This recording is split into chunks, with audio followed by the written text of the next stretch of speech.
There comes a night in every believer's life when heaven goes quiet. You pray, you plead, you cry, but the only sound you hear is your own voice echoing back at you. No signs, no open doors, no thunder, just silence.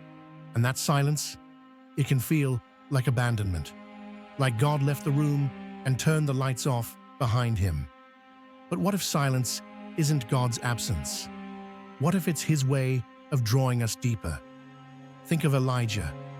He stood on the mountain, desperate for a word from God. And there came a wind, violent and tearing.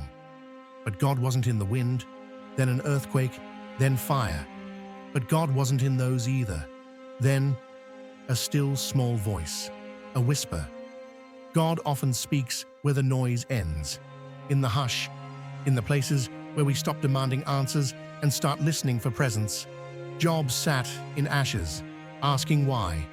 He lost everything: family, fortune, health.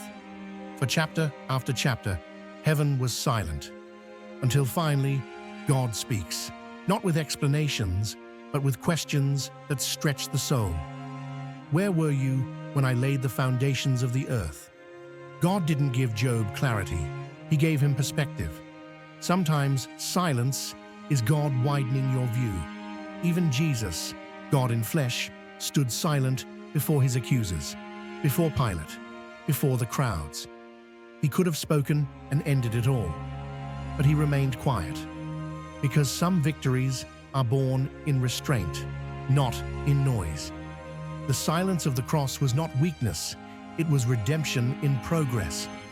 Right now, you might be walking through a silent season. You've begged for healing, you've asked for direction, you've cried out in midnight tears, and still, no reply. But the silence does not mean God is gone. It may mean he's closer than ever, inviting you to trust without details, to believe without a blueprint, to worship without the warm feelings. Silence reveals motives. Do we want his voice, or do we want him? Do we follow for blessings, or because we believe he is worthy, even when blessings are delayed? Silence builds roots. Ask the bamboo. It spends years growing underground before it breaks the surface. God may be growing you deep before he ever grows you wide. In silence, trust is forged. In silence, faith is refined. Remember this: the teacher is always quiet during the test, but the teacher is still in the room. So if today feels like a divine hush, don't panic. You're not forgotten. You're not being punished. You're being prepared. Keep praying. Keep worshiping. Keep trusting the one who sees what you cannot. Because when God is silent, he is not still. He is working. And one day, the silence will break. Not with a whisper, but with a resurrection.